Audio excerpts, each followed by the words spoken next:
अस्सलाम वालेकुम and hello everybody. Sameena Zafar अपने चैनल के साथ हाज़िर हैं।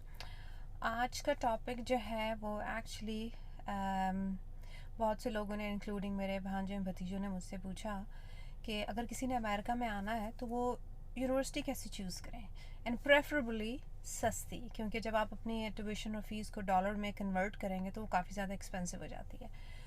तो फिर मैंने कुछ रिसर्च की, यहाँ पे कुछ लोगों से पूछा वगैरह। तो सबसे बेहतर तरीका ये है कि लेट्स से आप यहाँ किसी को नहीं जानते, अमेरिका में आपका कोई जानने वाला नहीं है और आप बिल्कुल आपकी सर्च फ्रॉम द स्क्रैच है और शायद आपके यहाँ पे कोई दोस्त वगैरह भी नहीं आए हुए पढ़ने के लिए। तो सबसे बेस्ट तरीका ये आप गूगल पे जाएं और स्टेट यूनिवर्सिटी चूज़ करें।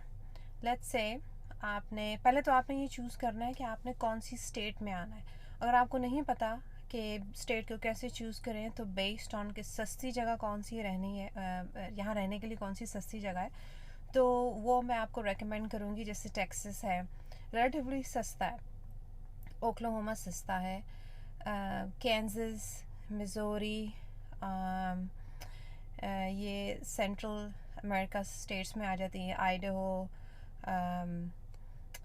इस तरह के रीजन्स जो हैं वो सस्ते हैं। लेकिन आप New York, California, even Florida can be expensive, लेकिन रिलेटिवली चीपर है कैलिफोर्निया के निस्बत। तो लेट्स से आपने एक स्टेट चूज़ कर ली, अब फिर आपने लेट्स से आपने ओक्लाहोमा चूज़ किया।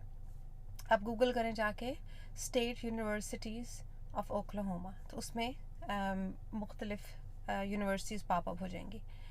उसमें give you an example, Oklahoma state university is a state college. अगर आप कम्युनिटी कॉलेजेस ढूंढ रहे हैं, कम्युनिटी कॉलेज में लोग तब आते हैं जैसे जैसे उन्होंने वहाँ पे पाकिस्तान में अभी वहाँ पे बैचलर्स किया है या उन्होंने 10th ग्रेड पास किया, वो यहाँ आके कॉलेज शुरू करना चाहें तो वे कम्युनिटी कॉलेजेस में एडमिशन्स ले सकते हैं। उसमें ओक्लाहोमा में रोज स्टेट है, ओक्लाहोमा सिटी कम्युनिटी कॉलेज है। तो बेसिकली आपने स्टेट यूनिवर्सिटी ढूंढनी है। स्टेट यूनिवर्सिटी का फ़ायदा है कि इसमें बैचलर्स और मास्टर्स एंड PhD सारा कुछ हो जाता है आपका।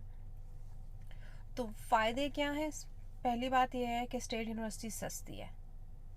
दूसरी बात यह है कि स्टेट यूनिवर्सिटी काफ़ी बड़ी होती है क्योंकि ये गवर्नमेंट फंडेड है, यानी कि आपके टैक्स के पैसे almost I think 90 to 95% government funded होती है। तो उसमें फिर आपके पास डिपार्टमेंट्स भी बहुत ज़्यादा होते हैं, यूनिवर्सिटी भी बहुत बड़ी होती है, और जो लोग ग्रेजुएट लेवल पे या PhD लेवल पे आना चाहते हैं तो उनके लिए रिसर्च की ऑप्शंस भी ज़्यादा होती हैं।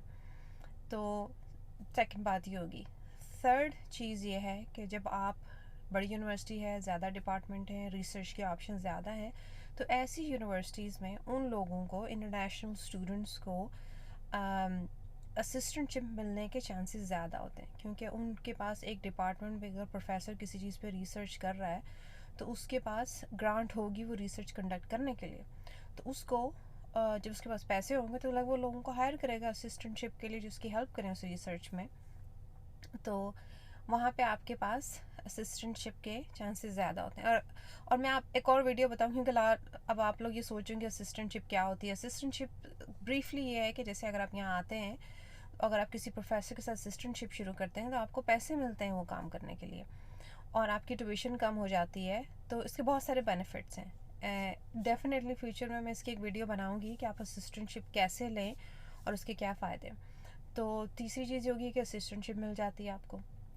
चौथी चीज़ ये है कि जब यूनिवर्सिटी इतनी बड़ी होती है तो उनकी ऑन कैंपस हाउसिंग भी अवेलेबल होती है, और कैंपस हाउसिंग इसलिए बहुत ज़रूरी है कि पहली बात है, जब आप इंटरनेशनल स्टूडेंट यहाँ पे आते हैं आप इतने लोगों को जानते नहीं, एटलीस्ट एक सेमेस्टर के लिए आपके पास रहने की जगह होनी चाहिए और वो यूनिवर्सिटी आपको गाइड कर देती है।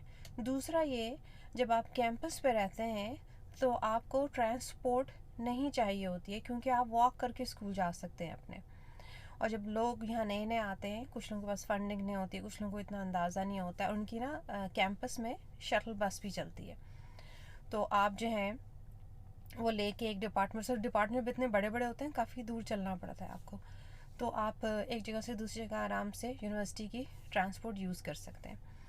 तो ये कुछ बेनिफिट्स हैं